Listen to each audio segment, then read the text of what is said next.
자, 이 시대에 하나님의 말씀의 가르침에 따라 철저하게 거룩히 구별된 분리된 삶을 살아가는 그리스도인들에게 뭐라고 공격을 하고 비난합니까? 저들은 율법주의자다. 그리고 저들은 바리새인 같다라고 그렇게 공격을 합니다. 근데 사실 그런 공격을 하는 사람들이 어떤 사람들이냐면은 본래 하나님의 말씀의 가르침과 일치하지 않는 삶을 살고 그렇게 가르치고 그렇게 설교했던 그런 교회가 공격하는 게 아니에요. 한때는 말씀의 가르침대로 철저하게 했다가 지금 변질되고 그리고 타협하고 그리고 좀 더 세속화된 그런 사람들이 공격을 합니다. 왜 그러느냐? 다른 사람들은 몰라요. 이 근본주의 독립 진리교회 성도들이 어떤 기준을 가지고 어떤 스탠다드를 가지고 교회가 어떤 기준과 어떤 스탠다드를 가지고 가르치고 강조하는지 아예 그들은 모르지만 함께 그 기준을 지키며 그렇게 신앙생활을 했던 사람들은 알잖아요.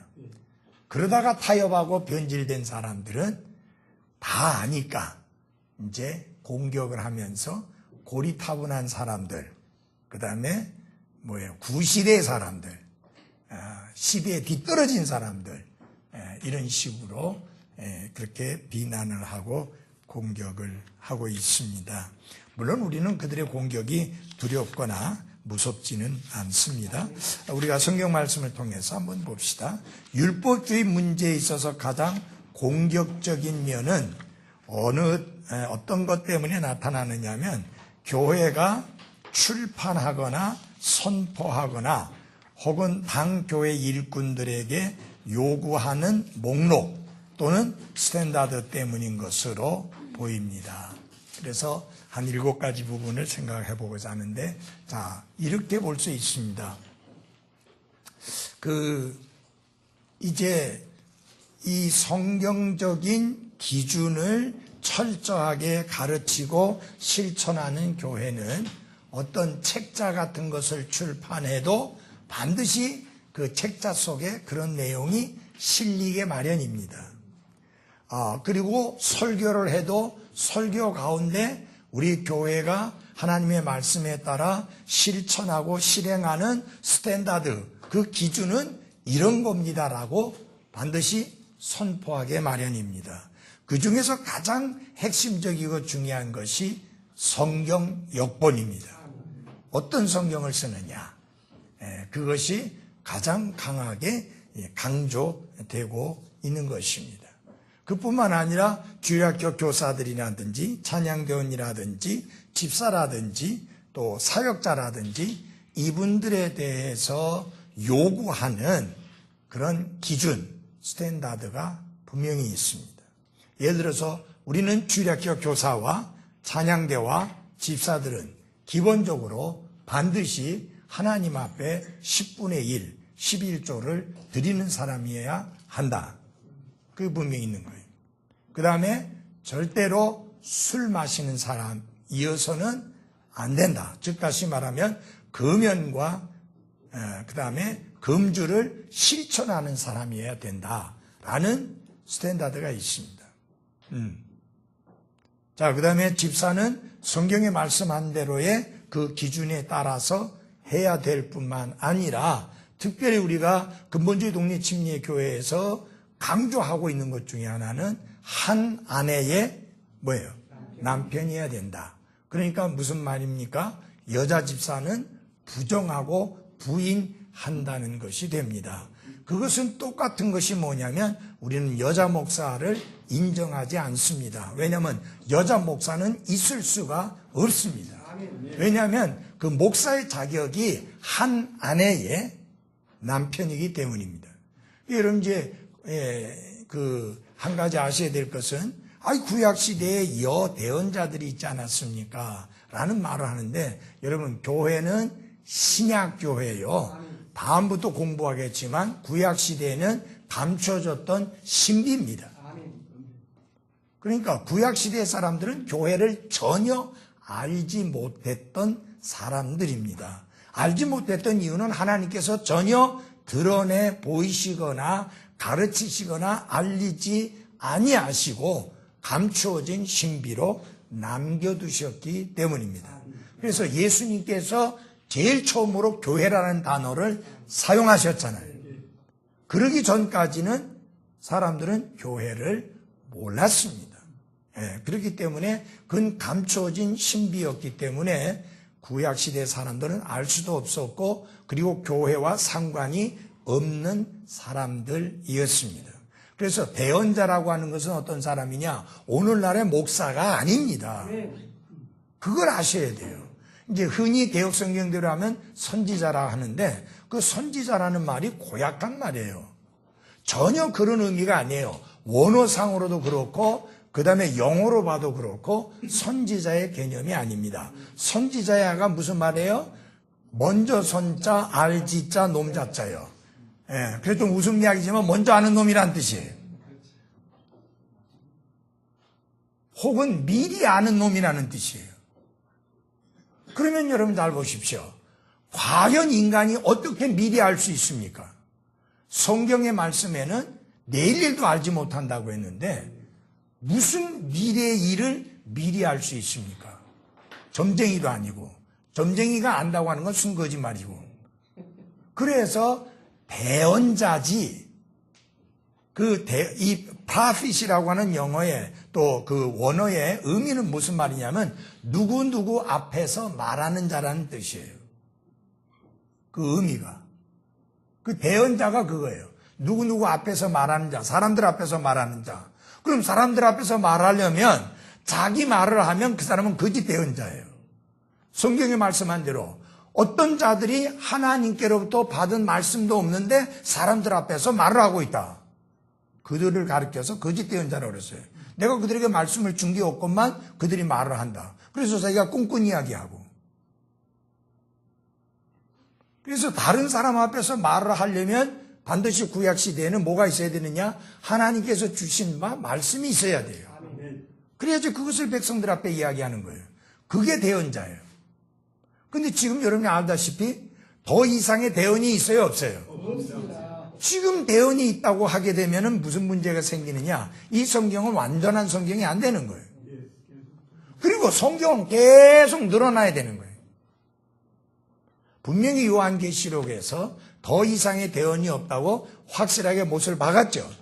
그래서 이 대언의 말씀 외에 더하는 자에게는 이 책에 기록된 재앙을 그에게 더할 것이라고 엄중한 경고를 했는데 신구약 성경이 1600여 년에 걸쳐서 기록되어졌는데 이 66권 중에 제일 마지막에 기록된 책이 요한계시록이에요. 그래서 그 말씀의 끝부분에 가서 이것 외에 더하면 재앙을 더하겠다고 하므로 더 이상의 대언이 주어지지 아니할 것임을 하나님께서 분명하게 잘라 말씀을 하셨습니다. 그래서 오늘날 목사가 서서 설교하는 것은 대언하는 게 아니라 선포하는 겁니다. 말씀을. 그러니까 말씀을 선포하는 것은 뭐냐? 이미 주신 말씀을 들고 사람들 앞에서 풀어 외치는데 여러분 잘 보십시오. 내가 가진 성경이 여러분이 가진 성경과 똑같이 다른 성경이 아니에요. 다시 말하면 이 말씀을 풀어서 설명해서 전하는 것이 오늘날 설교자의 설교요 사명이에요. 그러니까 그는 대언자가 아니라 그 말이에요. 그러니까 구약에 대언자가 있었던 거 드보라라는 대언자가 있었으니까 그런 걸 예를 들어서 오늘날의 여자 목사도 있을 수 있다라고 이렇게 연결시키는 것은 전혀 맞지가 않습니다. 그래서 구약에서는 교회가 전혀 나타나지 않습니다. 오직 신약교회. 그래서 우리가 신약교회라고 합니다. 우리는 신약교회를 믿습니다. 근데 다른 교회들은 신약 교회를 믿지 않는 교회들이 많이 있어요. 그러다 보니까 이스라엘의 것을, 이스라엘에게 주신 말씀도 교회 갖다가 다 적용하고 그런 오류를 범하게 되니까 목사가 뭐가 되느냐 하면 제사장이 되는 거예요. 그리고 강대상이 어떻게 되느냐? 제단이 돼버리는 거예요. 예. 그리고 거룩한 곳이니까 벗고 올라가야 되는 거예요. 예. 그러니까 예수님이 말씀하신 내용하고는 정반대로 하는 거예요. 예수님은 뭐라고 말씀했느냐면 건물이 성전이 아니고 너희 몸이 성전이다. 이제 여러분 잘 보십시오. 건물이 성전인 개념은 예수님이 오심으로 말미암아 그거는 이제 사라지게 된 거예요. 예수님이 내가 성전이라고 그랬잖아요. 이 성전을 올라 그러면 내가 사흘 후에 일으키겠다 하니까 펄펄 뛴 거 아니에요. 이 성전 짓는데 얼마나 오래 걸려서 지었는데 그걸 사흘 만에 일으키겠다고 하느냐. 그러나 예수님은 성전된 자기 몸을 가리켜 말씀하신 것이다. 이건 잘 보십시오. 성전이 바뀌어진 게 구약시대에는 어떻게 돼? 예수님 오시기 전까지는 건물이 성전이었다. 그리고 성전은 지구상에 오직 하나뿐이었어요. 예루살렘에 있는 성전 하나뿐이었습니다. 근데 예수님이 오셔가지고는 성전의 개념을 바뀌어버렸어요. 내가 성전이다. 내 몸이 성전이다라고 예수님이 하셨어요. 예수님이 하늘나라 가신 다음에 그 다음에 하나님이 사도 바울을 통해서 가르쳐 주셨는데 성전의 개념을 또 바꿔주셨어요. 그러면 지금 성전이 뭐냐? 우리 구원받은 그리스도인 성령님을 모시고 있는 그리스도인의 몸이 성전이다. 그래서 성전이 거룩한 등 너희 몸도 거룩하다. 그래서 성전을 더럽히면 구약시대에 성전을 무너뜨리셨잖아요. 그것처럼 우리 몸을 멸하시리라. 우리 몸을 멸하신다. 그렇게 하나님이 이 질서대로 하나하나 말씀을 풀어 가르쳐 주셨다. 그 말입니다. 예, 그래서 우리가 분명히 이제 알아야 될 것은 신약 성경이 말씀하고 있는 것이 기준이 되어져야 한다. 예. 뭐 보통 기성교에서는요 집사가 술 먹는 거 별거 아니에요. 뭐 술집사들 천지니까. 예. 그리고 그 뭐예요? 그 우리 저 성애 자매가 이제 남편이 동해에서 근무할 때 이제 거의 근본주의 독립침례가 없으니까 이제 군인교회를 나갈 수밖에 없었잖아요. 나가니까 바로 집사라고 부르는 거예요. 예. 그런데 뭐 구역 집회에 모였는데 술잔 쫙 놔두고 그래갖고 뭐 한 잔씩 하면서 막 그렇게. 그러니까 이게 뭐 그 사람들에게 있어서는 술이라고 하는 게 음료수야. 근데 성경은 엄중하게 술을 금하고 있습니다. 아멘. 그럼 우리는 하나님의 말씀의 기준에 따라 적어도 주일학교 교사나 그 다음에 찬양대원이나 집사나 교회 안에서 일하는 분들은 이런 부분에 있어서 분명히 본이 돼야 되고 분명하게 그런 것을 하지 않는 사람이어야 된다라고 하는 게 확실합니다. 근데 사실 이건 기준이 아니에요. 말씀이에요. 그건 기준이 아니에요. 말씀이에요. 지금 우리가 기준이라고 말하는 것은 첫째, 성경. 성경이 하나님이 섭리 가운데 보존해 주신 그 성경이어야만 한다. 수많은 번역본들이 있는데 킹 제임스 성경이 하나님이 섭리로 보존해 주신 성경이라고 믿는 게 근본주의 독립침례교회의 믿음이요. 그 다음에 스탠다드 기준입니다. 아멘. 그러니까 엄밀히 따지면요. 이 킹제임스 성경을 지금 있는데도 안 쓰고 있다면 그 사람들이 근본주의 독립침례교회라는 주장을 하기가 맞지 않는 거예요. 아니 왜냐하면 오래전부터 미국은 킹제임스 성경을 썼고 그것이 그 근본주의 독립침례교회의 스탠다드로서 이렇게 자리매김해 있었잖아요. 그러면 킹제임스 성경을 안 쓰는 교회를 근본주의 독립침례교회라고 안 하잖아요. 그래 안 해요 미국에서는. 그런 교회를 펀더멘털 인디펜던트 배프티스트 처치라고 안 한다는 이야기예요. 실제로 근본주의 독립침례교라고 하면서 킹제임스 성경을 쓰다가 지금 변질된 사람들이 있어요. 개혁 성경으로 이제 NASB로 바꾸고 NIV로 바꾸고 이렇게 변질되는 사람들이 있습니다. 그거는 스탠다드에 관한 내용이에요. 그게 기준에 관한 내용이에요. 그다음에 또 한 가지가 뭐냐? 음악이에요. 음악. 하나님께 드리는 찬양에 관한 문제에 있어서. 예. 그래서 예를 들어서 여러분, 하나님께 드리는 찬양을 이게 팝뮤직에다가 담아가지고 하나님께 드린다? 그건 돼야 안 돼요. 그 다음에 락뮤직에 담아서 하나님께 드린다? 안 되잖아요. 방탄소년단이 제끼는 그 음악에다 담아서 하나님께 찬양 드린다? 그건 아니잖아요. 그렇게 돼서는 안 되잖아요.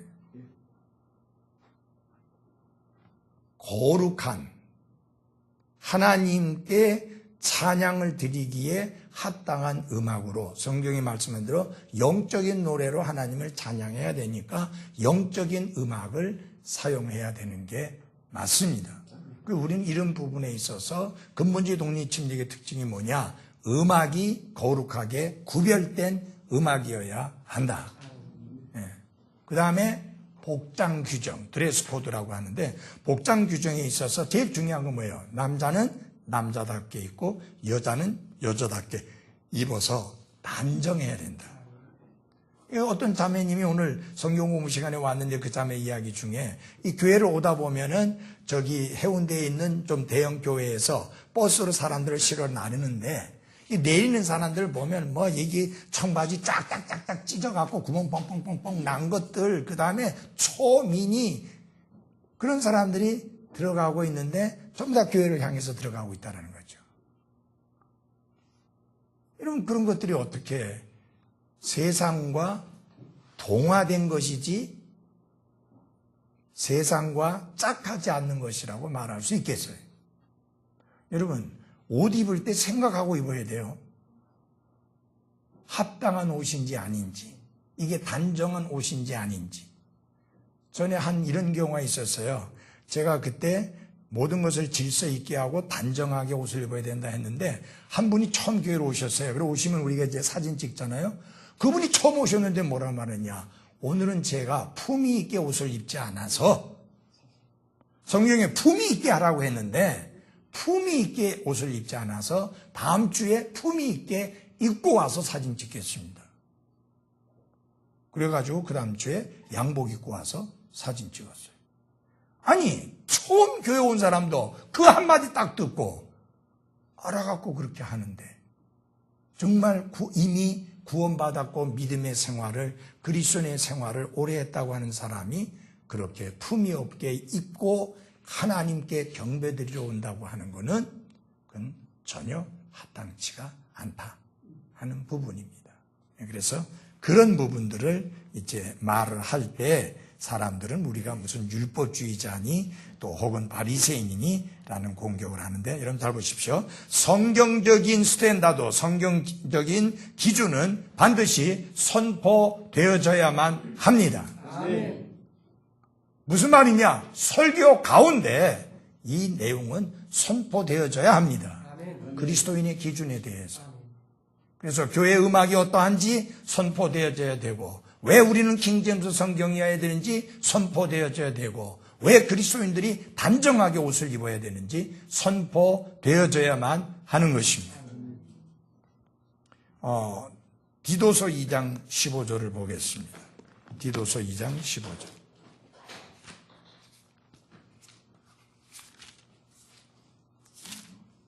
누가 큰 소리로 좀 읽어주십시오. 디도서 2장 15절. 이것들을 말하고 권면하며 모든 권위로 꾸짖고 아무도 너를 업신여기지 못하게 하라. 아멘. 아멘. 거기서 보면은 그 앞의 내용들과 연결이 되어진 겁니다. 성경적인 기준은 반드시 설교자가 설교단에서 선포해야 하는 것이 맞습니다. 예.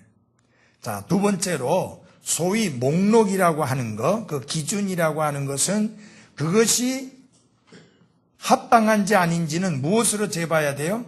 하나님의 말씀으로 재봐야 합니다. 성경이 권위이지 사람이 뭐예요? 아닙니다. 아멘. 자, 예를 들어서 미국의 그 세들백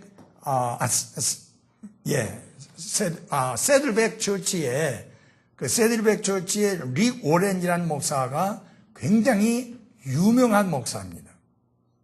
그래서 많은 목사들이 그분이 하는 대로, 그 사람이 하는 대로 따라하고 싶어 하는 것들이 상당히 많이 있습니다. 그분은 설교 시간에 절대로 와이셔츠 입고 넥타이 메고 설교 안 합니다. 티셔츠나 남방 입고 해요. 그러니까 미국의 많은 목사들이 그걸 따라서 해요. 그건 뭐예요? 사람이 기준이지 하나님의 말씀이 기준이 아닙니다. 한번 여러분들에게 좀 물어볼게요. 여러분들이 어떤 사람 앞에 단정하게 품위 있게 옷을 입고 가야 한다고 하면 남자는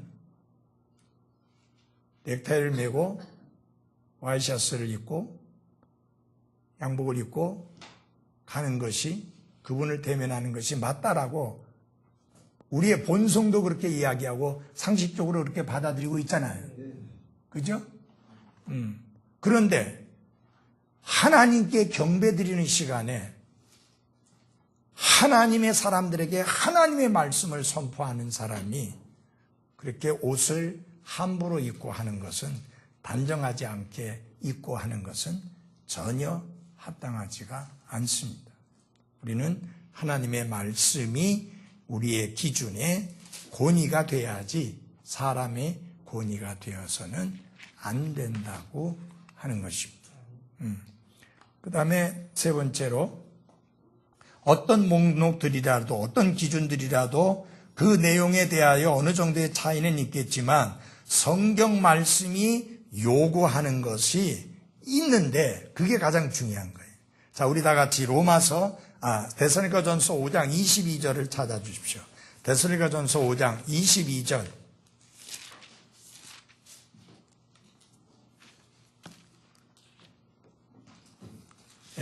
누가 큰 소리를 좀 읽어주십시오. 악의 모든 모양을 삼가라. 악의 모든 뭐예요? 모양을 삼가라. 이 말은 쉽게 말하면 악한 것에 대해서는 흉내도 내지 마라, 그런 뜻입니다. 여러분, 선한 거, 거룩한 거, 아름다운 것이 넘쳐나게 많이 있고 우리가 미처 그것을 제대로 하지 못해서 늘 안타까움과 아쉬움이 있는데 우리가 왜 악한 것을 흉내내고 그것을 본받고 그 모양을 내려고 애를 쓰느냐. 그것이 늘 우리는 기준과 관련해서 할 때 늘 생각해야 될 내용입니다. 성경이 말하고 있는 것은 악한 것은 모양도 내지 말라 했잖아요. 맞아요? 예. 그렇게 볼 때 이제 미국에서 보면은 할로윈 축제라는 게 있어요. 그거 교회가 흉내내면 안 돼. 악한 거예요. 그게 무슨 예수님하고 관계 있는 것도 아니고 성경과 관계 있는 것도 아니고 거룩한 것과 관계 있는 것도 아니고, 그런 걸 흉내내면 안 되죠. 악한 것이니까. 근데 역시 우리나라에서는 또 우리나라대로 그렇게 우리 기독교하고도 상관이 없고 말씀하고도 상관이 없고 하나님의 뜻과 또 상관이 없는 그런 악한 것들을 흉내내서는 안 된다고 하는 것입니다. 특별히 우리나라는 미신이 많이 오랜 세월 이렇게 자리매김을 해오다 보니까 그리스도인들의 입에서도 혹가다 한 번씩 그런 미신적인 이야기들이 툭툭 튀어나오는데 절대로 우린 그런 식으로 이야기하면 안 됩니다. 뭐 하면 뭐 어떻게 된다는 식으로의 미신적인 거 많이 있잖아요. 그런 건 악한 것을 흉내내는 겁니다. 그런 건 모양을 내는 건데 그것은 우리 그리스도인에게 결코 합당치가 않습니다. 자, 그 다음에 진짜 율법주의 문제는 그 목록에 있는 내용들이 타당한지 또는 잘못됐는지에 관한 것이 아니라 그 목록을 왜 순종해야 하는지에 관한 것입니다. 만일 믿는 자가 하나님의 목록을 만들고 그것을 지킴으로써 하나님으로부터 점수를 딸 수 있다고 생각한다면 그것이 뭐예요? 바로 율법주의예요. 그래서 율법주의란 하나님의 법규대로 지키기를 시도하는 육신으로 정의되었는데 육신은 절대 성공할 수 없고 성공하지도 않을 것입니다. 자, 갈라디아서 3장 10절에서 율법주의에 대하여 이렇게 밝혀 놓았습니다. 갈라디아서 3장 10절. 어느 분이 큰 소리로 좀 읽어주십시오. 율법의 행위에 속한 자들은 다 저주 아래 있나니 기록된 바 율법책에 기록된 모든 것을 행하기 위하여 항상 그것들 가운데 거하지 아니하는 모든 자는 저주받은 자니라 하였느니라. 예, 여기 율법의 행위에 속한 자라는 말씀이 나오죠. 그 말씀의 의미는 뭐냐면은 율법을 지켜 의롭게 되려고 하는 자, 율법을 지켜 구원받으려고 하는 자, 율법을 지켜 하늘나라에 가려고 하는 자, 율법을 지켜 죄들을 사면받으려고 하는 자, 율법을 지켜서 하나님 앞에 받아들여지는 자가 되려고 애쓰고 노력하는 자가 바로 율법의 행위에 속한 자입니다. 점수를 따서 점수를 착착 쌓아가지고 마침내 하나님이 나를 받아주실 수 있을 때까지 점수를 쌓아가겠다고 하는 그런 노력을 하는 사람을 율법의 행위에 속한 자다. 그렇게 말합니다. 그러면 율법의 행위에 속한 자들은 어떤 결과가 있다고 그랬어요? 뭐라고 그랬어요? 그 앞에? 저주 아래 있다라고 성경은 말했어요. 다 저주 아래 있다. 그가 누구든지 간에 율법을 지켜 율법을 통해서 구원받으려고 하는 자, 의롭게 되려고 하는 자, 하늘나라 가려고 하는 자, 죄들을 씻어보려고 하는 자, 그들은 다 저주 아래 있다. 여러분, 이 저주 아래 있다는 말은 지옥 간다 그 말이에요. 지옥 가게 된다는 그 말이에요. 왜 그러느냐? 사람이 율법을 지키려면 자기 나름대로, 자기 멋대로, 자기 편한 대로 그렇게 지켜서 되는 게 아니라 세 가지 조건이 충족돼야 돼요. 첫째는 율법 책에 기록된 대로 지켜야 돼요. 율법에 여기 기록되어 있는 율법 책에 기록되어 있는 그대로 지켜야 돼요. 두 번째는 뭐냐? 그것을 어쩌다 한번 지켜서 되는 게 아니라 항상 그 다음에 그 중에 어떤 것 골라서 내가 지켜서 되는 게 아니라 모든 것을 다 지켜야 됩니다. 그 다음에 더 끔찍한 것은 뭐냐? 어쩌다 한번 지킨 걸로 되는 게 아니라 항상 지켜야 됩니다. 그렇게 이 세 가지 조건이 충족되지 않으면 율법책에 기록된 대로 모든 것을 항상 다 지키지 않으면 저주 아래에 있다. 그렇게 저주받은 자라고 한 말은 지옥 가는 자다. 그런 뜻입니다. 여러분, 이게 바로 율법주의예요. 근데 은혜 안에서 그리스도 예수님을 통해서 구원받고 기쁘고 감사해서 하나님의 뜻이 이것이니 곧 너희의 거룩히 구별되는 것이라 해서 그 말씀 따라 거룩하게 구별된 생활을 살아가는 그 그리스도인들을 향하여서 율법주의자라고 부르는 것이 어찌 합당하냐 그 말이에요. 전혀 맞는 게 아니죠. 그래서 그런 것은 맞지가 않습니다. 그래서 지난 50여 년 동안에 어떤 문제점이 있게 되었느냐. 그리스도인들의 삶의 기준이 눈에 띄게 줄어들고 대신에 교회가 너무나 세속화되고 많은 세상을 닮아가고 세상과 짝하고 세상과 하나가 돼버리고 많은 그런 현상으로 바뀌어졌습니다. 여러분 한번 예를 들어보면 이렇습니다. 처음에 선교사님들이 오셔가지고 우리에게 가르치면서 교회 음악은 이러이러해야 된다고 가르쳤습니다. 또 그리스도인들의 복장은 이러이러해야 된다고 가르쳤습니다. 근데 그렇게 가르친 선교사님과 내가 1시간 이상 논쟁을 벌인 적이 있습니다.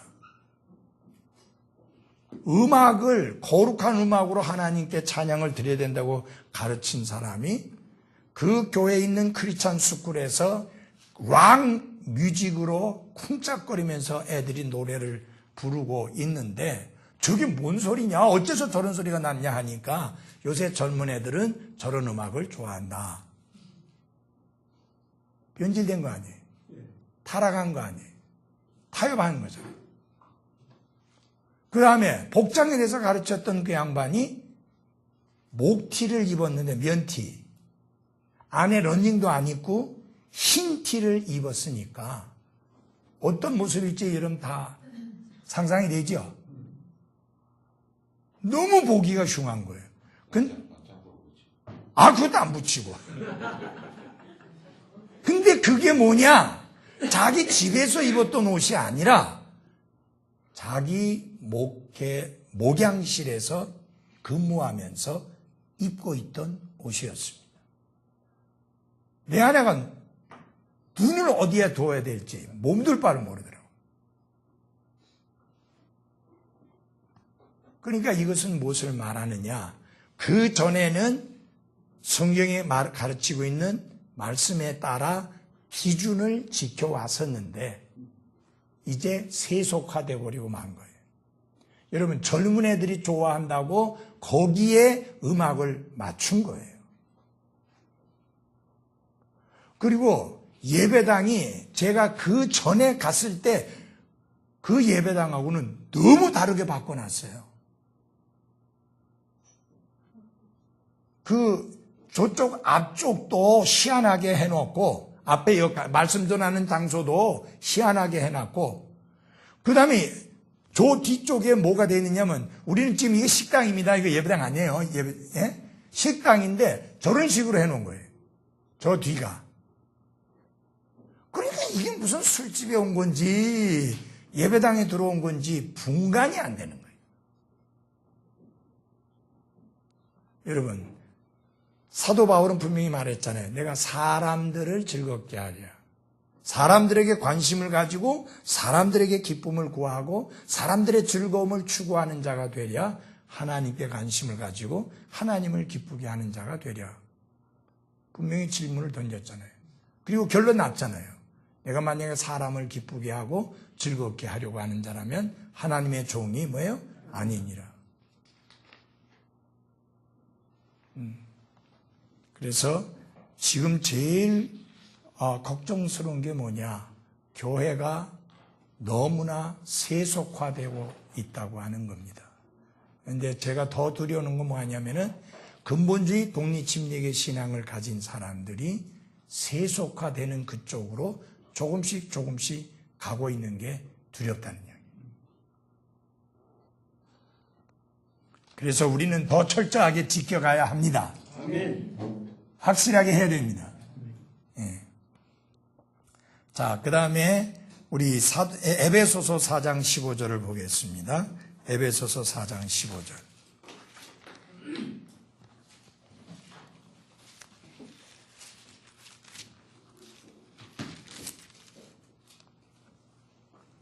오직 사랑 안에서 진리를 말하며 모든 일에서 그분 안에 이르도록 성장하게 하려 함이라. 오직 사랑 안에서 뭘 말해요? 진리를 말해라. 이게 특별히 우리 성경 신자들이라고 해요. 성경대로 믿는 사람들, 성경대로 실천하는 사람들, 성경대로 살아가는 그리스도인들을 가르칠 때 미국 사람들이 영어로 바이블 빌리버라 해서 성경 신자라고 합니다. 근데 이게 우리나라에서는 별 문제가 없는데 미국에서 이 단어를 쓰면 오해받기가 쉽고 어떤 특별한 그룹의 사람의 그런 사람으로 이렇게 치부될 수 있기 때문에 조심해야 되지만 어쨌든 이게 말 자체는 나쁜 말이 아니에요. 우리는 성경을 믿고 성경을 실천하는 성경 신자 맞죠? 성경의 절대적 권위를 가지고 있는 사람들이 맞잖아요. 자, 그런데 잘못하고 있는 사람들에 대해서 비판적인 태도를 가져서는 안 된다. 비난하고 비판하지 말고 우리가 하나님 말씀을 가지고 바르게 가르쳐 줘야 된다. 그래서 특별히 우리가 여러분들이 주의해야 될 것이 있습니다. 사랑이 없이 말하는 진리는 폭력입니다. 그 다음에 진리 없이 말하는 사랑은 위선입니다. 그래서 맞는 말이기 때문에 사랑 없이 그냥 내뱉게 되면은 그거는 주먹을 휘두르는 폭력과 똑같이 위험한 것입니다. 그래서 아이들을 야단친다든지 아이들에게 혼내주게 될 때 내가 정말 사랑으로 하고 있는지 우리 자신을 점검해 볼 필요가 있는 거죠. 그래서 언제나 사랑 안에서 진리를 말하기를 바랍니다. 그러나 사랑을 핑계로 해서 진리를 외면하면 그거는 위선이 되기 때문에 그런 것들을 피해야 하는 것입니다. 어찌하든지 주님이 다시 오실 때까지 우리는 성경이 가르치는 기준을 낮추지 말고 그대로 밀고 나가야 합니다. 근데 이제 이런 게 있어요. 참 하나님께 내가 감사한 것 중에 하나는 우리 부목사님이 젊은 목사님인데도 불구하고 그 스탠다드가 그 기준이 아주 철저하고 강한 것을 인해 감사해요. 아멘. 어떨 땐 내보다 더 센 것 같은 느낌도 나요. 한 번씩 설교할 때 보면 굉장히 세게 하죠. 그런데 참 이게 예를 들어서 봅시다. 이제 제가 원로 목사 되고 다른 목사를 이제 초빙해 왔는데 이 양반은 전혀 그런 사람이 아니게 되면 상당히 교회가 혼란스러워지게 됩니다. 그죠? 그렇다고 내가 나설 수도 없고 정말 난감한 상황이 됩니다. 그런데 하나님께서 너무나 내가 수십 년 동안 가르쳤던 그렇게 설교해 왔던 것과 일치하고 하나 된 그런 부목사님을 보내주신 거 감사해요. 그래서 제가 그 원로 목사가 됐을 때도 걱정하지 않아도 되는, 교리적으로도 걱정하지 않아도 되고 스탠다드에 있어서도 걱정하지 않아도 되는, 이건 참 하나님의 은혜다. 참 하나님의 축복이다. 그렇게 생각합니다. 왜냐하면 어떤 분은 교리적으로는 분명한데 스탠다드가 안 돼 있는 사람들이 있어요. 그러면 또 혼란스럽잖아요. 그렇게 되면 어떻게 됩니까? 괜히 김효 목사님만 별나가지고 그렇게 되잖아요. 그러나 또 오랫동안 그것을 아멘으로 받아들였던 사람은 아닌데 저건 타협인데 저건 변질인데 이제 이렇게 되면 혼란스럽게 되고 교회가 무질서하게 될 수 있기 때문입니다. 그래서 우리는 젊던 나이 많던 경험이 오래됐던 그렇지 않던 상관없이 성경이 가르치는 기준을 끝까지 지켜 나갈 것입니다. 아멘. 자, 율법주의가 아닌 것들을 좀 짚어보겠습니다. 주님의 특정한 명령들에 순종적인 것은 율법주의가 아닙니다. 주님이 특별히 말씀하신 내용들에 대해서 순종하는 것은 절대 율법주의가 아니다. 예를 들어서 집사는 한 아내의 남편이어야 한다 하는 그 명령에 순종해서 여자 집사를 안 세우는 것은 결코 율법주의가 아닙니다. 아멘. 그리고 믿음과 삶에 있어서 본이 되는 사람이야 되고 그 사람을 시험해 보고 나서 세우라고 하는 대로 집사를 세우는 일에 있어서 신중하는 것은 율법주의가 아닙니다. 그래서 우리 요한일서 2장을 한번 찾아보겠습니다. 요한일서 2장.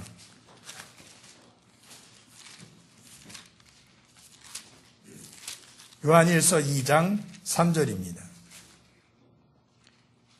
2장 3절 4절 누가 큰 소리 읽어주십시오. 또 우리가 그분의 명령들을 지키면 이로써 우리가 그분을 아는 줄 우리가 아느니라.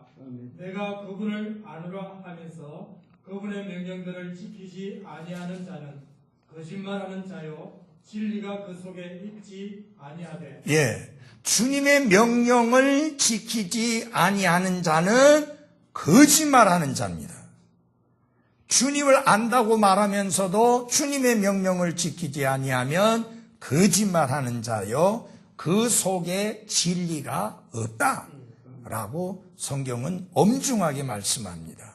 그러므로 사람들의 비위와 기분에 맞추기 위해서 하나님의 명령을 저버리고 이렇게 저렇게 바꾸는 것은 결코 합당치 않고 그것은 스스로를 속이는 거짓말이요 진리 안에서 행하는 게 아닙니다. 성경을 보면 집사를 세우게 될 때에 주신 말씀 중에 그 형제, 그 사람만 반듯한 신앙이고 모범된 신앙이면 된다고 말씀한 게 아닙니다.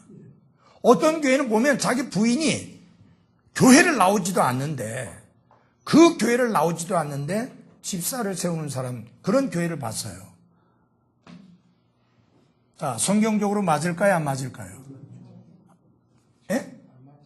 안 맞아요. 우리 다 같이 디모데전서 보십시오.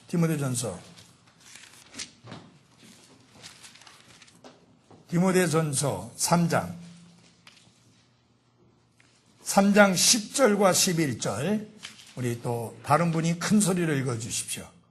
이 사람들도 먼저 시험해보고 그 뒤에 칭말받을 것이 없는 것으로 드러나면 그들이 집사의 직무를 수행하게 할지니라.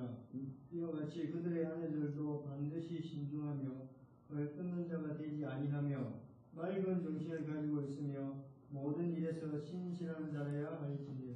아멘. 거기 보면 이와 같이 그들의 뭐예요? 아내들도 라고 했습니다.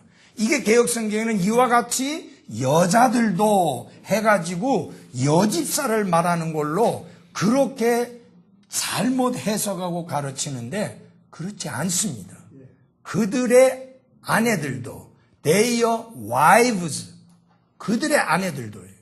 그러니까 형제만 보고 집사를 세우는 게 아니라 그들의 아내들도 살펴보아서 신중한 자매이냐 헐뜯는 자가 아니냐 맑은 정신을 가지고 있는 자냐 모든 일에서 신실한 자냐 그것을 살펴보고 그 다음에 집사로 세워라. 세우되 남자만 세우는 거지만 그들의 아내들도 살펴보라고 분명히 말씀을 했습니다. 그래서 이렇게 주님의 명령에 따라 그렇게 순종하는 것이 결코 율법주의가 아닙니다. 우리는 이렇게 해가지고 하늘나라 가려고 하는 게 아닙니다. 우리는 이렇게 해서 구원받으려고 하는 게 아닙니다. 우리는 이렇게 해서 의롭게 되려고 하는 게 아닙니다. 주의 명령을 따라 주님이 명령하는 대로 순종하려고 하는 것 뿐입니다. 그래서 저는 여자들을 절대로 본인이 집사라고 이야기를 해도 절대로 집사라고 안 부릅니다. 다른 교회 사람들 있잖아요. 그런데 심지어 어떤 교회가 있었느냐 하면 근본주의 독립침례교라고 하면 성서침례교는 근본주의 독립침례교라고 그렇게 말했었어요. 늘 옛날에. 어디 갔느냐. 다른 데서 여집사 하던 사람이 온 거예요. 근데 그 사람이 태광산업의 기숙사 사감이었어요. 근데 그 태광산업에서 많은 그 여공들이 교회를 나왔어요. 그러면 이제 이 여공들이 예수 믿고 구원받고 나니까 다 자매님이라고 부르는데 이 사람도 자매라고 불러야 되는데 어떻게 여공들의 사감인데 똑같이 자매라고 부를 수 있냐. 그래가지고 그 사람이 전에 집사였기 때문에 집사라고 부른 거예요. 결국 그 교회는 여집사가 수두룩 뻑뻑하게 돼버리고 만 거예요. 한국에서 성서침례교에서 제일 먼저 여자를 집사라고 부른 교회가 그 교회라고 말이에요. 여러분, 말씀을 철저하게 하지 않으면 자그마한 것에 틈을 보이면 그거는 자그마한 틈으로 끝나는 게 아니라 엄청나게 커집니다.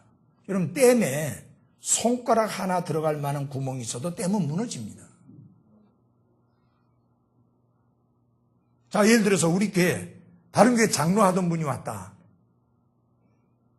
그래서 우리는 비록 장로가 없지만 그분을 즐겁게 해주기 위해서 장로님하고 부르면 돼요, 안 돼요? 안 돼요, 여러분. 나는 그분이 장로님 하다가 왔다 할지라도 아무개 부형님이라고 할 거예요. 구원받았으면. 여러분, 제가 신학교 다닐 때 제가 섬기던 교회에서 집사하시던 분, 그분은 평생 지금 집사해 오시는 분인데 80이에요. 근데 우리 교회에서 뭐라고 불러요? 부형님이라고 하잖아요. 강배현 부형님이라고.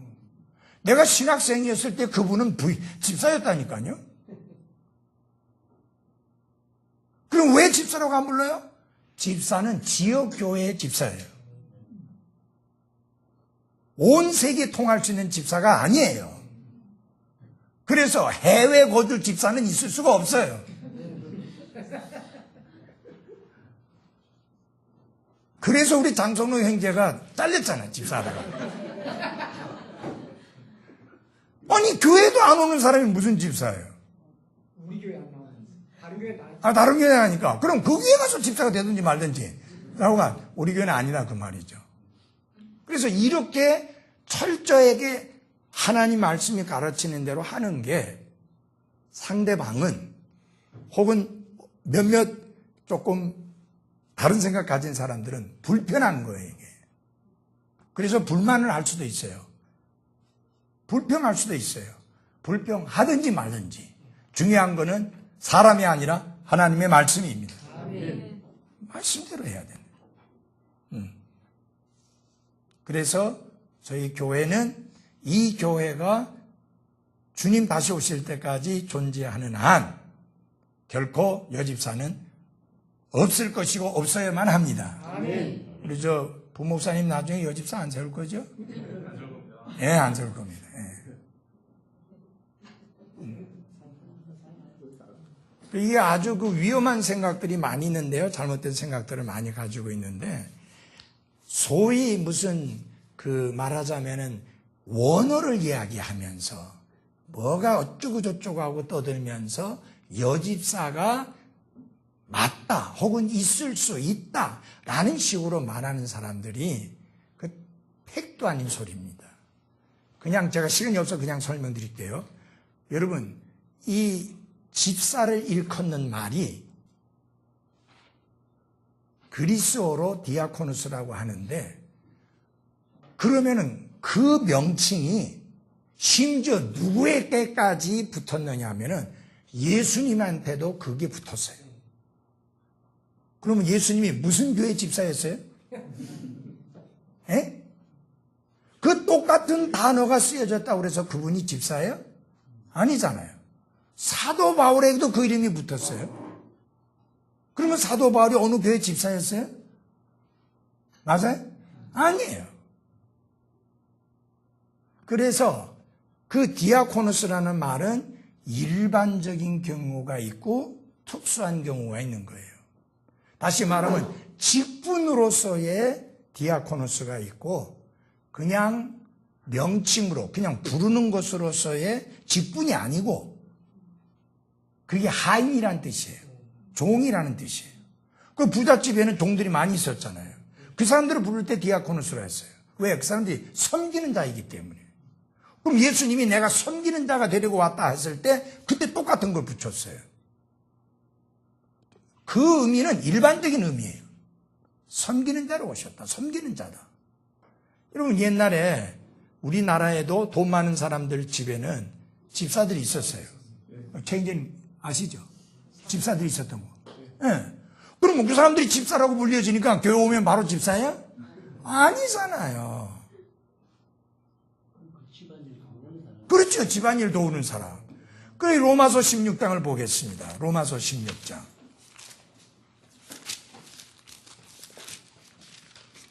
(16장 1절) 로마서 16장 1절 내가 갱그리아에 있는 교회의 종 우리의 자매 베베를 너희에게 추천하노니. 거기 보면은 갱그리아에 있는 교회의 종 우리의 자매 베베라 했잖아요. 요게 개혁성경에 보면 밑에 혹은 집사라고 하는 관주가 달려 있어요. 개혁성경에. 그러니까 이거 봐라, 여집사 말하는 거 아니냐. 아까 말씀드렸죠. 디아코노스라는 말은 종이라는 뜻이고 디아코노시스 하게 되면 여성 명사로서 같은 의미예요. 종이에요. 이거는 이 자매가 교회의 여집사였다는 뜻이 아니라 교회에서 직원처럼 일하던 사람이었기 때문에 그렇게 불렀을 뿐이에요. 예를 들어서 우리 천자매가 제 비서한 적이 있어요. 예. 그 비서를 다른 말로 부른다면 뭐 할 수 있느냐? 얘는 디아코노시스라고 할 수 있는 거예요. 예? 내 지시를 받아서 일을 수행하는 사람이니까 그런 이름으로 부를 수 있는 거예요. 그렇다고 해서 이 교회 여집사란 말이냐? 아니에요. 가장 핵심적인 건 뭐냐? 여자 목사, 여자 집사가 절대로 있을 수 없는 것은 한 아내의 남편이 그 자격이기 때문입니다. 그러면 여자 집사 될 수 있어요, 없어요? 우리 정지수 씨? 없죠? 그래서 우리 교회 여집사가 없는 게 맞는 거죠. 예. 그렇잖아요. 아니, 죽었다 깨도 여자는 한 아내의 남편이 될 수가 없어요. 그래서 무슨 말 할 때 여자 목사가 하지 마십시오. 없는 거 왜 불러? 여집사가 하지 마세요. 여집사 없어요. 안 좋죠. 예. 그런데 우리 교회 안에서는 우리 교회는요 정말 감사한 게 여집사 있어야 된다고 나한테 와서 제안하거나 주장하거나 말하는 사람이 제 사역 속에 한 명도 없었어요. 예. 그 전에 확실하게 쐐기를 확 박아놨기 때문에 아무도 그렇게 말한 사람이 없었어요. 예. 예. 그리고 아니 뭘 그렇게 여집사라고 하는 타이틀을 안 줘도 잘 섬기는데, 그죠? 예. 일반적으로 교회들은 예. 예. 교회를 운영하고 지탱한 그 바탕이 예. 전부 여자들입니다. 그래요. 70%가. 맞아요. 예. 그분들이 이렇게 직분이 없으면 예. 출석하지 않거든요. 예. 교회가 되지가 않아요. 그게 문제예요. 그러니까 뭘 안 씌우면 안 하는 게 문제예요. 근데 여러분 잘 보십시오. 이게 남편이 직장에 가면 뭐 계장, 과장, 부장, 뭐 전무, 이사 이런 소리 듣는단 말이에요. 교회 가면은 씨라고. 근데 자기 부인은 집사님하고 님이란 말이에요. 그러니까 이 여자들이 신나는 거예요. 교회 와서 님자를 들으니까. 자매님 갖고는 안 돼. 거기에 붙는 님은 별로 의미가 없어. 예. 집사님, 곤사님, 곤찰님 해야 이게 이제 신바람이 나는 거예요. 그 여자들이 오랜 세월 우리나라에는 남존여비 사상 속에서 천대받아 왔잖아요. 그러다가 교회를 갔는데 처음에는 여러분 남자들은 거의 없고 여자만 있었잖아요. 옛날부터. 그 비율이 뭐 7대3 뭐 거의 뭐 많아봤자 6대4 이 정도니까 여자가 압도적으로 많으니까 이게 여집사를 세워야 하기가 수월한 거예요. 근데 아직 이 집사 세우기는 뭐 하니까 곤찰이라고 하잖아요. 그러니까 고날 곤자 살필 찰자예요. 곤찰 해가지고. 이거는 여집사 세우기 전 단계예요. 그러다가 여집사 세운 거예요. 근데 이때 여자들은 죽어라 해도 집사밖에 안 되니까. 그러니까 맞는 게 뭐냐. 고날 곤자에다가 사자를 선비사자 같은 걸 붙여가지고 곤사를 해놓은 거예요. 요게 남자로 말하면 장로급이에요. 그래서 당회에 참석할 수 있는 거예요, 여자가. 예. 본사는 참석할 수 있거든요. 당회에. 이런 것들이 말하자면은 운영상에는 엄청난 묘를 보여주고 뛰어난 머리를 보여준 것인데 성경은 아닙니다. 아멘. 그러면 과연 여러분, 교회를 잘 운영해서 사람들을 많이 모았다. 그래서 마지막 날에 예수님께서 칭찬할 거냐? 그건 아닙니다. 성경에 보면 자주 나오는 거죠. 주인의 뜻대로 행하지 않은 자는 매맞는다는 말씀이 자주 나옵니다. 종은 자기가 없는 사람이 종이에요. 주인만 있고 종은 없어요. 그게 종의 특징이에요. 그래서 종에게 있어서 중요한 건 뭐냐? 주인의 뜻입니다. 주인의 명령이 떨어지지 않으면 하루건 이틀이건 그대로 기다리며 주인의 명령이 떨어질 때까지 기다리는 게 그게 종의 역할이에요. 지가 뭐 알아서 설치고 나서고 아니에요. 주인의 명령이 떨어져야 되고 주인의 뜻을 알아야 되는 거예요. 그래서 여러분, 신약교회 안에 우리 주님의 뜻은 한 아내의 남편이 목사로서 섬기고 집사로서 섬기는 것이라는 것을 잊지 마십시오. 그 다음에 이게 중요한 게 뭐냐면 집사가 절대 감투가 아닙니다. 섬기는 자리지. 예. 그래가지고 심지어 이제 어떤 사람들이 있느냐. 집사는 목사와 평신도 사이의 중간 계급이다. 전에도 수차 말씀드렸습니다마는 평신도라는 말은 아주 고역한 비성경적인 사악한 말입니다. 천주교가 만든 사악한 단어입니다. 레이먼이라고 합니다. 그 레이먼이라고 하는 것이 뭐냐면은 천주교의 사제들은 클러지, 성직자고 그 다음에 일반 사람들은 평신도다 해갖고 계급으로 나눈 거예요. 그래서 그 평신도라는 레이먼이라는 사람들은 성경을 읽을 수도 없었어요. 라틴어와 그리스어와 히브리어로 되어 있으니까 읽을 방법이 없었어요. 그래서 목숨 걸고 성경을 번역한 사람들이 마틴 루터고 그 다음에 위클리피고 이런 사람들 틴들이고 이런 사람들이 목숨 걸고 성경을 번역한 거예요. 왜? 일반 사람들의 손에 성경을 들려줘야 한다. 하나님은 모든 사람에게 주신 거다. 사제들만 이걸 독점하면 안 된다. 그러니까 천주교가 가만 놔뒀습니까? 다 수고해가지고 다 불태워버리고 심지어 화형시키고 그래서 화형당하잖아요. 우리 여기 성경 여기 그 이 책 뒤에도 있잖아요. 나오죠? 화형당하는 거. 예. 그 이유가 딴 거 아니에요. 성경 번역했다고.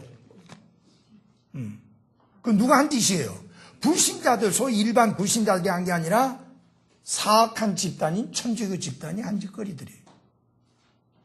그래서 이제 일반 성도들 손에, 일반인들 손에 성경이 주어지니까 천주교는 또 하나를 더 이제 규율을 만드는데 뭐냐? 성경은 읽긴 읽되 해석은 하지 마라.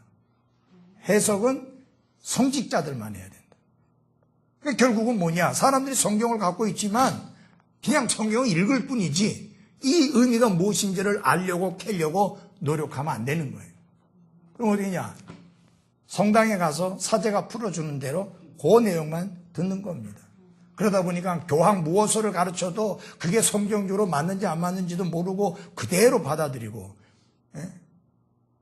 뭐 마리아 숭배에 가는 것도 가르쳐도 그대로 받아들이고, 마리아가 평생 동정녀였다, 더 벌진, 평생 동정녀였다, 하고 그냥 받아들이고, 예. 뭐 베드로가 초대 교황이었고 그는 결혼을 안 했다 해도 그런 거 하고 받아들이고. 근데 성경에 보니까 베드로의 장모가 10병이나 갖고 누웠는데 난 장모가 없어서 잘 모르겠는데 장모가 누구예요? 아니 난 장모가 없어서 잘 모르겠는데 대답 좀 해봐. 장모가 누구예요? 아내 엄마잖아요. 맞아요? 아니 아내 엄마가 장모 맞잖아요. 그러면 결혼했다는 말이에요? 안 했다는 말이에요? 했다는 말이에요. 그런 엉터리를 가르쳐도 다 그런 줄 알고 그냥 받아들이는 이유가 뭐냐? 성경을 해석하지 못하게 하고 성경을 스스로 공부하고 알게 하는 것을 차단시켰기 때문에 그렇게 되는 거예요. 지금도 성경을 제대로 공부한다면 천주교인들이 거기서 나올 수밖에 없어요. 이렇게 끔찍한 우상숭배 집단이 바로 천주교구나라는 걸 금방 알게 되는데, 네, 어리석어서 그래요. 그래서 절대적 권위는 뭐다? 하나님의 말씀뿐이다. 하나님의 말씀이 없다고 한 거는 천지개벽이 일어나도 없는 겁니다. 아까 우리 최영재님이 아주 상당히 흥미있는 이야기를 하셨는데, 재밌는 이야기를 해주셨는데, 맞습니다. 이게 한국 교회에 보면은 7대3의 비율, 6대4의 비율로 여자들이 월등하게 많다 보니까 이 사람들을 잘 활용할 수 있는 길이 뭐냐? 이들에게 직분을 주는 거다. 그렇게 해서 직분을 주게 됐는데, 최영재님 권찰은 잘 못 들어보셨죠? 예, 여자들이 교회 왔을 때 얼마 안 된 사람은 권찰이에요. 학습 세례하고 세례 받고 얼마 안 된 사람은 이제 권찰로 세우는 거예요. 아, 장로교에서. 예, 장로교에서 하는 거예요. 예, 그러니까 그 여자들의 세계니까 잘 몰라서 그렇죠. 이제 그거는 여집사를 세우기 직전 단계입니다. 그러니까 이게 잡아야 되니까, 잡아놔야 되니까. 그래 뭔가 씌워줘야 되잖아요. 그 사람들이 뭐 하는 사람들이냐면은 구역 집회 하기 전에 구역 집회 한다고 부지런히 쫓아다니면서 이제 알려주고 이렇게 오도로 강권하고 권하는 일을 하는 거예요. 예. 우리 조주스님은 아는가요? 권찰을? 저희도 구역에 매야 돼. 예, 그 사람들이 하죠. 예, 권찰이. 예, 부지런히 뛰어다니는 거예요. 예. 나 장로교에 안 다녀도 다 알아요, 그거. 예, 모르고 괜히 하는 소리가 아니에요. 알고 하는 소리예요. 결국은 그런 것들이 사람을 교회에 붙들어매 두는데 결정적인 역할을 하죠. 그 다음에 여러분, 등록교인이라는 제도를 만들어가지고, 이게 사람들이 등록교인이라고 내가 저게 등록했기 때문에 거기 가야 된다는 거예요. 그 옛날에 가서 절간에 이름 등록하잖아요. 그러면 그 절간에 가야 된다고 생각하잖아요. 어떻게 그렇게 머리들이 똑똑하고 영리한지 몰라요. 그것도 그냥 등록한다는 게 아니라 등록교인이라고 해요. 처음 왔는데 등록교인이에요. 그렇게 보통 모르고 면은 몇 명 모이니까 등록교회는 300명인데 예배 참석자 100명입니다. 예, 그렇게 되네. 예. 그러니까 그래서 또 어떻게 돼? 그렇기 때문에 장로교회를 다니던 사람이 우리 교회 처음 왔을 때 방문자 카드를 쓰라 그러면 질겁을 하는 게 이게 등록 카드라고, 등록교인 카드라고 생각하는 거예요, 지금. 그러니까 잘 안 쓰려 하는 거예요. 그래서 설명하더니, 이거 등록 카드 아니라고, 이거 등록교인 카드 아니고, 우리는 그런 거 없고, 우리 교회 오신 분, 처음 오신 분, 그야말로 방문하신 분을 우리가 알고 필요하면 도울 수 있고, 옛날 같으면 이제 신방 가고 하니까, 이제 그렇게 해서 좀 인적사항을 적어달라 하는 것 뿐이다. 그러니까 이제 이게 또 미국에서 어떻게 되느냐면은 그 방문자 카드라 하니까 조금 사람들이 뭐야 나를 그 정도밖에 예우 안 하는 거야? 그러니까 컨택 카드라고 해가지고 또 이렇게 독립침례교에서도 그렇게 하더라고. 부목사님 알아요? 예, 나 이번에 미국 가서 봤거든 작년에. 예. 컨택하다가 뭐예요? 예, 뭐 접촉 카드. 접속 카드. 예. 그래서 제가 보니까 갈수록 사람들을 잡기 위해서 자꾸만 머리를 쓰고 있다. 나는 머리도 나쁘거니와 그렇게 하고 싶은 마음이 없습니다. 하나님이 그 사람이 우리 교회에 와서 복음 듣고 구원받고 믿음의 생활을 하게 하시려면 내가 그렇게 머리 안 굴려도 할 사람은 합니다. 맞아요? 근데 내가 아무리 머리 굴리고 별의별 짓을 다 해도 아닌 사람은 아닌 거예요. 맞아요? 예. 우리 노정남 형제 처음에 우리 교회 올 때 어떤 사람이 되게 고약한 소리를 노정님 형님한테 많이 해놨어요. 그 말 듣고 왔잖아요.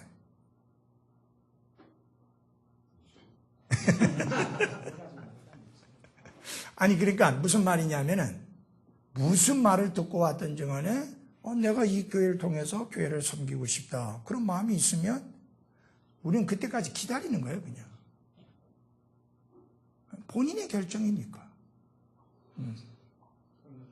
본인의 결정이에요. 억지로, 인위적으로, 머리 굴려서, 꾀를 써서 뭐를 하려고 하는 게 아닙니다. 네. 지금 우리 교회, 선생교회는 왜 십자가를 세우지 않습니까? 예, 그 십자가에 대해서, 십자가 있어요, 우리. 옆에 있어요. 옆에 있는 높이. 높이. 그걸 왜 안 세우느냐. 첫째는 세울 장소가 마땅치가 않아요, 저기가. 그게 평평해요, 위에가. 그것도 그게 안 하고, 그 다음에 그때 공사를 할 때, 보통 일반 교회에 있는 십자가 탑 말고, 좀 멋지게 하려고 하니까 돈이 좀 많이 들더라고요. 근데 그때 공사비가 여유가 없었기 때문에 못해가지고, 아직까지 못하고 있습니다. 예. 근데 그거를 어떤 특별한 의미가 있어서 안 한다는 그건 아니에요. 어떤 교회들은 특별한 의미를 가지고 그걸 안 하는데 저는 그런 건 아니고, 왜냐하면 그거는 여기에 예배당이 있습니다 하는 거를 알리는 거니까 그거는. 그래서 우리가 지금 하려고 하는 게 뭐냐면 저기 엘리베이터 탑 그 위에가 높으니까 거기 좀 탄탄하거든요. 슬랍으로 해놔서. 그래 그 위에다가 그 이름도 보이고 십자가도 해서 세우려고 했는데 이제까지 못했습니다. 예. 맞아요. 예. 맞아. 그게 잘 보이면 이렇게 찾기가 좀 쉽죠. 예. 그런데 이제 우리는 그렇게 안 해놨는, 그게 지금 아직까지 못했어요. 한다가 아직까지 못했어요. 하나님이 특별하게 돈을 좀 주시면 단 방법으로 그걸 좀 할 생각입니다. 예. 자, 그 다음에 세상과 동화되기를 거부하는 것은, 거룩한 삶을 사는 것은 율법주의가 아닙니다. 이거 굉장히 중요합니다. 데살로니가전서 4장 3절. 데살로니가전서 4장 3절. 예, 누가 또 큰 소리로 좀 읽어주십시오. 하나님의 뜻은 이것이니 곧 너희가 거룩히 구별되는 것이라. 너희는 음행을 삼가고. 됐어요. 그 다음에 7절. 하나님께서는 우리를 부정함에 이르도록 부르지 아니하시고 거룩함에 이르도록 부르셨나니. 아멘. 이 거룩이라는 말의 의미가 분리입니다. 분리. 예. 그래서 예를 들어서 따로 떼놓는 것을 의미하는 겁니다. 예를 들어서 100마리의 양이 있었는데 그 중에 한 마리를 하나님께 드리기로 따로 떼어놓았을 때 그 양을 가리켜서 하나님이 거룩하다 했어요. 그래서 하나님께 드리기 위해서 따로 떼어놓고 분리시키고 구별시키는 것을 거룩하다고 했거든요. 하나님은 지금 우리를 이 세상에서 하나님을 위하여 따로 떼어 놓아 분리해 주셨습니다. 우리를. 그리고 우리의 신분을. 그래서 우리는 이미 그리스도 안에서 거룩하게 되었습니다. 근데 실제 삶 속에서, 생활 속에서 거룩하게 구별된 생활을 살아야 되는데 그것을 성화의 삶이라고 합니다. 그 우리가 계속 해야 될 삶의 모습이에요. 그래서 날마다 주의 유혹과 시험에서 구원받아야 되는데 우리가 거룩하게 구별된 삶을 사는 것은 절대 율법주의가 아닙니다. 예. 그래서 그걸 분명히 하셔야 되고, 그 다음에 세상에 동화되기를 거부하는 것이 율법주의가 아닙니다. 우리 로마서 12장 2절 보겠습니다. 로마서 12장 2절.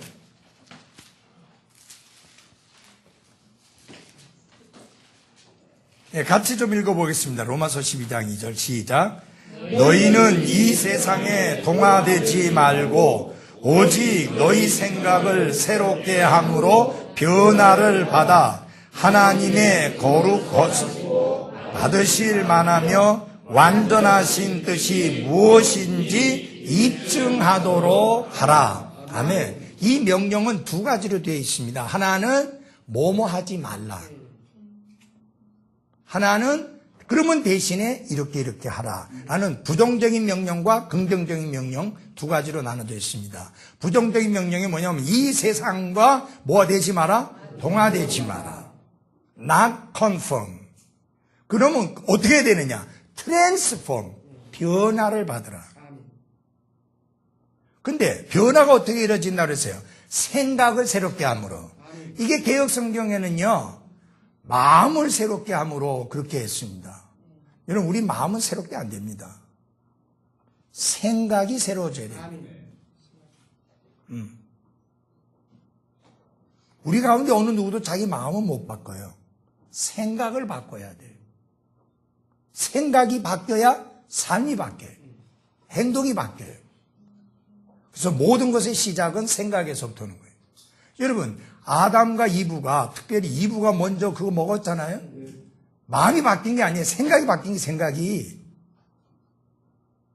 하나님은 먹으면 정령 죽으리라고 했는데 그 여자 생각은 사탄의 말을 듣고 생각이 확 바뀌어버린 거예요. 너희가 안 죽는다. 하나님과 같이 된다. 그러니까 생각이 확 바뀐 거예요. 여러분, 이단들이 여러분 사람들에게 접근해서 할 때 그 사람들이 하는 일이 뭐냐? 생각을 바꾸는 거예요. 공산주의자들이 하는 일이 뭐예요? 생각을 바꾸는 거예요. 어려운 말로 이념을 바꾼다고 그러잖아요. 그게 나는 전부 다 생각이에요, 생각. 예. 그래서 중요한 거는 생각이 바뀌어야 합니다. 생각을 새롭게 함으로 변화를 받아라. 근데 생각을 바꿔야 되는데 무엇으로 생각을 바꿔야 되느냐? 이 세상의 기준이나 이 세상의 가치나 이 세상이 중요하게 여기는 그것으로 영향을 받아 바꾸지 말고 하나님의 말씀을 통해서 우리의 생각을 새롭게 해야 됩니다. 그래서 날마다 성경을 읽어야 될 이유가 그거예요. 하나님 말씀이 우리의 생각을 새롭게 바꿔주기 때문입니다. 그래서 여기 보면 세상과 동화되지는 말고 변화를 받으라 했는데 여러분 그 일본 사람들이 영어를 지독하게 못합니다. 그래서 도란스예요. 우리도 다 도란스라고 하죠. 아무도 트랜스포머라는 말을 안 써요. 한국말로 쓰면 변압기라고 쓰죠. 그렇지 않으면 전부 다 도란스 합니다.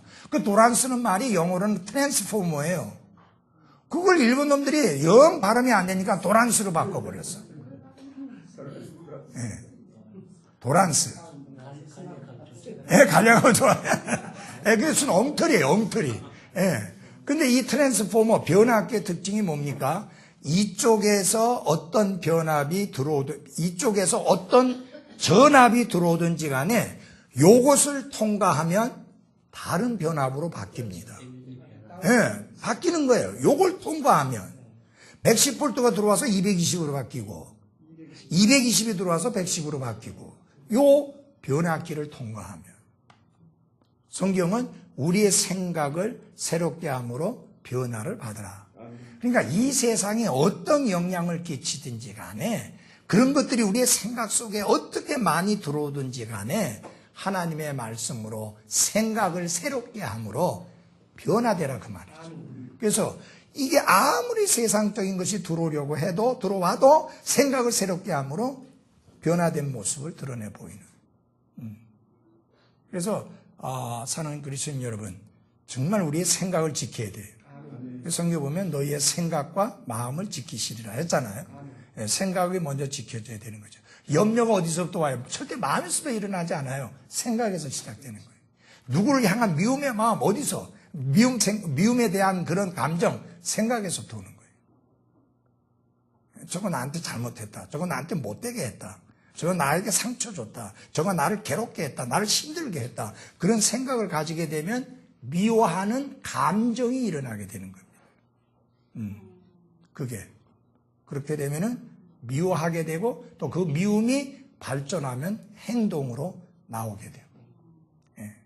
그래서 절대로 키우지 말아야 될 것이 뭐냐면은 잘못된 생각입니다. 잘못된 생각에다 물을 줘가지고 키우면 안 돼요. 예. 그래서 성경은 생각을 새롭게 함으로 변화를 받으라고 말씀합니다. 여러분 잘 보십시오. 우리가 세상에 살고 있죠. 맞아요? 우리가 세상에 살고 있지만 세상이 우리 안에 있으면 안 돼요. 물고기가 물속에 있지만은 그 물이 물고기 안에 있으면 죽어요. 맞아요? 예. 물고기는 살아있을 때 거슬러 올라갑니다. 새파를. 그 물결을 거슬러 올라가요. 아주 작은 물고기도 거슬러 올라갑니다. 근데 죽으면 떠내려가요. 죽으면 또 내려가요. 여러분, 물고기가 살아있을 땐 절대 안 짜요. 그죠? 죽은 채로 그 바닷물에 떠 있다가 건지면 그건 짜요. 살아있을 때는 짠 기운이 못 들어와요. 그런데 죽으면 짠 기운이 들어가요. 여러분이 살아있는 그리스도인의 삶을 살면 세상이 여러분 안에 못 들어온다는 말이에요. 근데 죽어있는 것과 같은 신앙생활을 하면 세상이 그냥 여러분에게 밀려 들어오게 되는 거예요. 그래서 세속화된 그리스도인, 소위 말하면 육신적인 그리스도인, 카널 크리스천이 돼버리는 거예요. 그래서 세 부류의 사람이 있어요. 중간 수준의 삶, 최저 수준의 삶, 최고 수준의 삶. 이러면 어떤 삶을 살래요? 최고. 최저가 뭐냐? 본성에 속한 사람, 내추럴맨, 거듭나지 못한 사람. 중간이 뭐냐? 구원받기는 했는데 그리스도인지 아닌지 분간이 애매모호한 그런 삶을 사는 사람. 육신적인 그리스도인으로 사는 사람. 세상과 짝하고 세상과 가까이 하고 사는 사람. 영적인 그리스도인, 스피리추얼맨. 최고 수준의 삶이에요. 여러분, 우리는 최고 다 좋아하잖아요. 참 이상해. 모든 것에도 최고를 좋아하면서 왜 영적인 삶에는 최고를 좋아하지 않는지. 에? 아니, 다른 것은 다 최고 되기 원하면서 왜 영적인 삶에서는 최고를 원하지 않느냐. 답답하고 힘들잖아요. 답답하진 않죠. 힘은 들 수도 있어요. 예, 그렇죠. 비정상적인 사람들이 볼 때는 답답하게 보이죠. 그렇게 거룩하게 구별된 삶을 살아가는 사람이 고리타분하고 답답하게 볼 수 있어요. 그렇지만 하나님은 기뻐하십니다. 그래서 경건한 목사님들의 요청에 따라 한 사람이 자기 삶을 어떤 스탠다드에 맞추는 것은 율법주의자가 아닙니다. 이게 무슨 말이냐면요. 경건한 목사님이 설교를 하면서 우리 그리스도인들은 이렇게 살아야 합니다. 말씀의 교리뿐만 아니라 신앙생활에 있어서도 삶의 기준에 있어서도 이렇게 해야 됩니다. 라고 가르쳤는데 그것을 따르는 것은 율법주의가 아니다. 라고 하는 그런 말입니다. 그리고 네 번째로 그 다음 보면 그리스도 안에서 보다 연약한 형제를 위해 자신의 권리를 포기하는 것은 율법주의가 아닙니다. 자, 우리 로마서 14장 21절을 보십시오. 로마서 14장 21절. 누가 좀 큰 소리를 읽어주십시오. 고기도 먹지 아니하고 포도즙도 마시지 아니하며 내 형제를 걸려 넘어지게 하거나 실족하게 하거나 약하게 하는 그 어떤 것도 하지 아니하는 것이 선하니라. 예.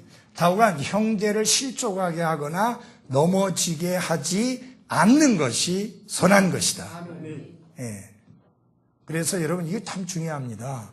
가정생활할 때도 마찬가지고 교회생활할 때도 마찬가지고 직장생활할 때도 마찬가지인데 다른 사람이 걸려 넘어지게 하는 말, 행동, 실족하게 하는 말, 행동 정말 조심해야 합니다. 정말 이게 특별히 우리 교회 안에서 그리스도인 교제 가운데 이건 너무너무 중요합니다. 예. 그래서 너무 내 주장을 크게 내세운 나머지 형제를 실족시키거나 넘어지게 해서는 안 된다. 자, 여러분 교회 안에 보면은 정치에 관해서 두 부류가 있을 수 있어요. 그죠? 우익이 있고 좌익이 있고 좌익이라고 하여튼 뭐 진보가 있고 보수가 있다 그 말이에요.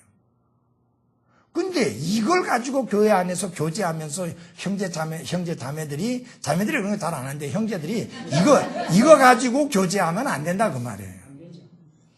예. 그러면 뭐가 나오느냐? 다툼밖에 안 생겨. 논쟁밖에 안 생겨. 예. 세상 제일 어리석은 정치하고 정치적인 논쟁하는 거. 예. 그렇죠. 그리고 교회는 정치 논쟁하는 장소가 아니에요. 그리고 정치와 신앙은 분리해요. 우리는 위정자들을 위해서 기도할 뿐이에요. 그래서 사랑하는 여러분, 우리 한 가지 아셔야 될 것은 정말 그리스도 예수님 안에서 이 순수한 믿음을 지켜나가는 게 복되다는 거 잊지 마시길 바랍니다. 그 다음에 방종의 어리석음에 대해서 좀 이야기를 하겠습니다.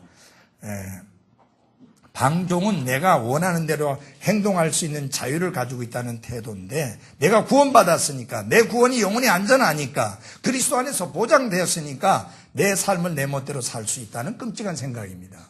심지어 이런 사람 이렇게 가르치면 될까요 안 될까요 한번 들어보세요. 여러분, 술 먹고 담배 피우고 죄 짓는다고 그래서 지옥 가는 거 아닙니다. 구원 잃어버린 거 아닙니다. 그렇게 설계하는 게 맞는가요? 아니요.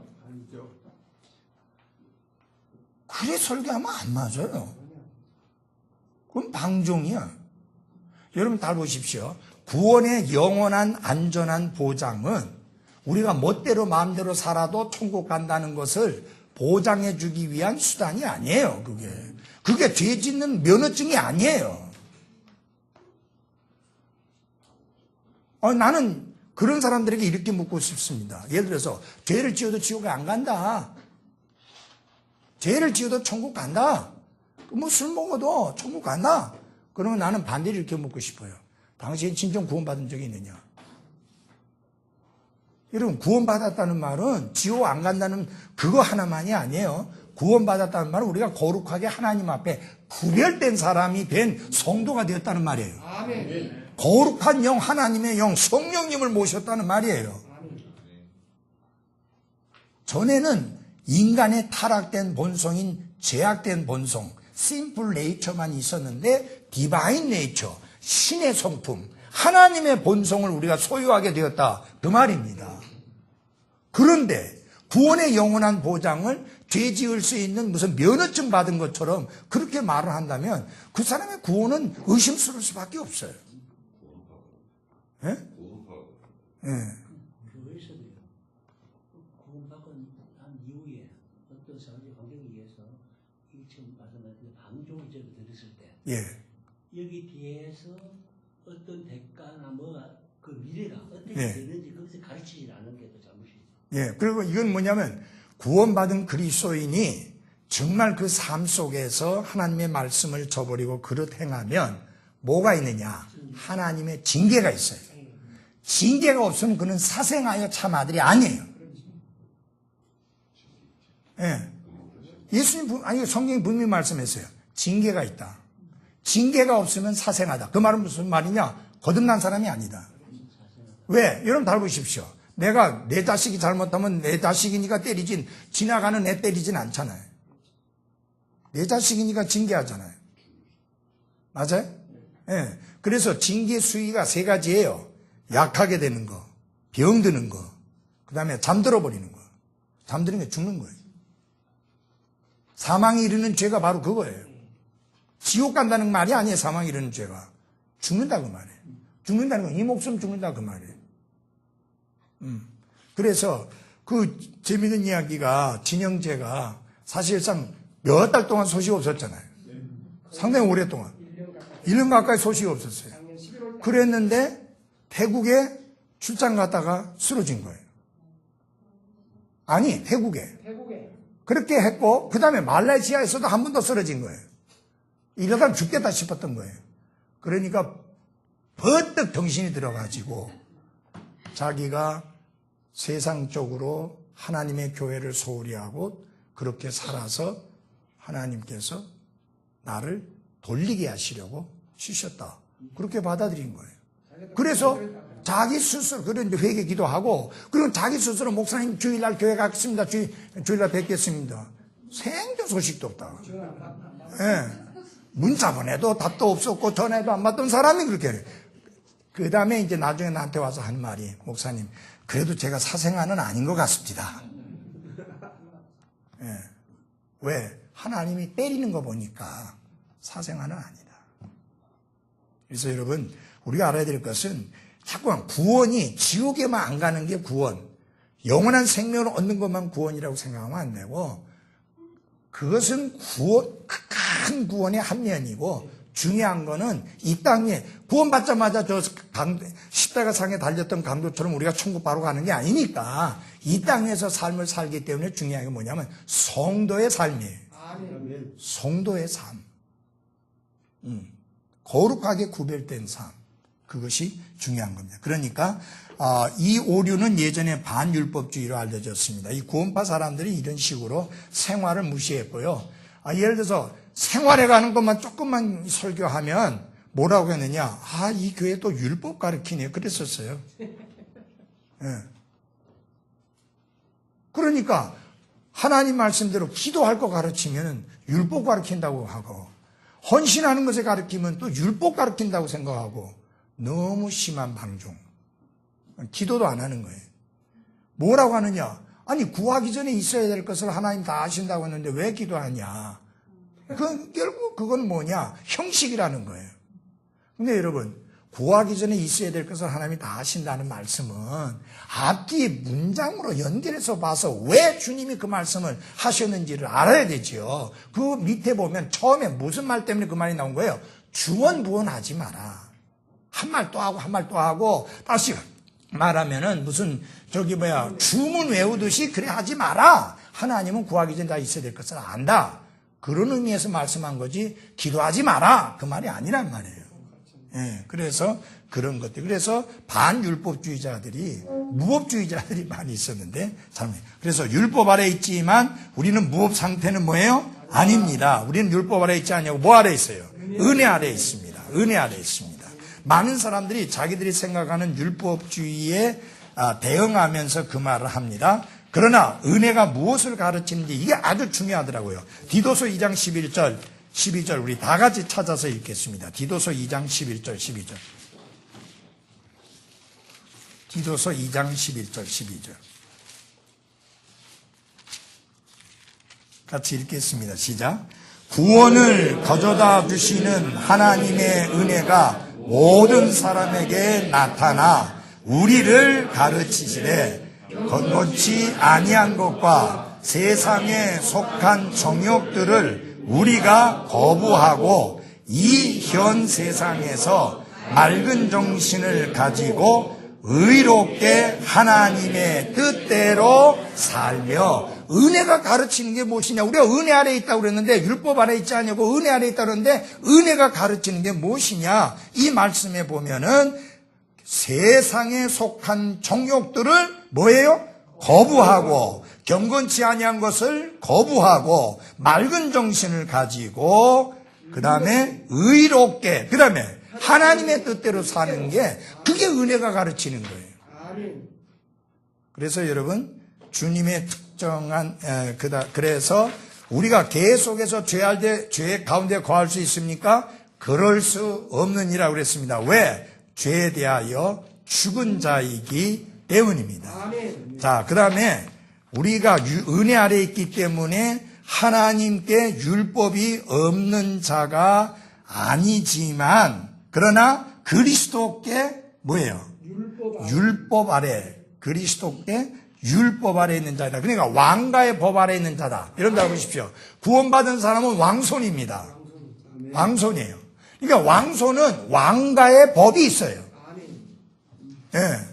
그 왕가의 법에 따라 살아가는데 그게 뭐냐? 생명의 성령의 법입니다. 예. 우리가 그러다 그래서 법이 없는 자가 아닙니다. 그래서 자유는 방종의 허가증이 아닙니다. 이 문제는요 2000년부터 있었던 문제예요. 그리스도인들이 구원받고 나더니 구원이 영원한 보장된 거라고 하니까 안 잃어버린다고 하니까 사람들이 그것을 갖다가 그 자유함을 어디에다가 썼느냐? 죄를 짓는 데다가 이용해 버렸어요. 그래서 엄중한 경고의 말씀이 있는데 베드로전서 2장 16절입니다. 베드로전서 2장 16절. 예. 누가 큰 소리 읽어 주십시오. 너희가 자유로우나 너희의 자유를 악을 덮는 도구로 쓰지 말고 오직 하나님의 종들로서 행하라. 아멘. 우리의 자유는 악을 덮는 뭐예요? 도구가 되어서는 안 됩니다. 그 다음에 갈라디아서 5장 13절. 갈라디아서 5장 13절.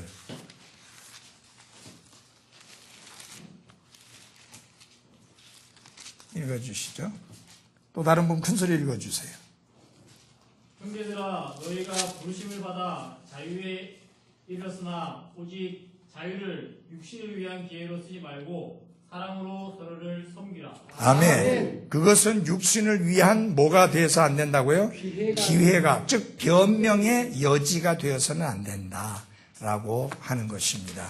그러므로 사랑하는 여러분, 우리가 구원받고 난 다음에 뭐 하나님의 자녀, 의롭게 된 자, 구원받은 자, 양자된 자, 뭐 여러 가지 하나님 나라의 시민, 뭐 여러 가지가 있지만 이 땅에 있는 동안에 여러분이 늘 기억해야 될 게 뭐냐? 우리 신분이 뭐냐? 성도다. 아멘. 성도라는 거는 거룩한 물이라는 말이죠. 그래서 이 성도를 말할 때 항상 복수를 써요. 세인츠라 해가지고 복수를 써요.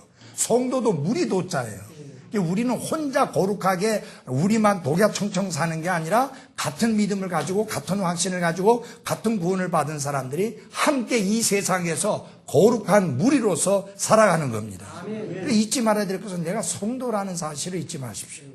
그 말은 무슨 말이냐면은 이 땅에 구원받지 않은 사람들과는 다른 사람이다. 아멘. 그래서 이게 가정생활에도 나와야 되고 부부생활에도 나와야 되고 또 우리의 직장생활에서 나와야 되고 교회생활 속에서도 나와야 되고 그래서 성경이 가르치는 대로 철저하게. 그래서 아까 로마서 12장에 보면은 이 세상에 동화되지 말라고 사도 바울이 말씀했는데 당시에 무슨 말이 있었냐면 로마에서 사는 사람은 로마 시민처럼 행하라. 로마 사람은 로마 시민처럼 행하라는 말이에요. 그 말은 무슨 말이에요? 우상 숭배가 죄라는 말이에요. 죄를 먹고 마시고 즐기며 살라는 말이에요. 그래서 사도 바울이 그런 말들이 로마에 있는 것을 알기 때문에 이 세상에 동화되지 말라 한 것입니다.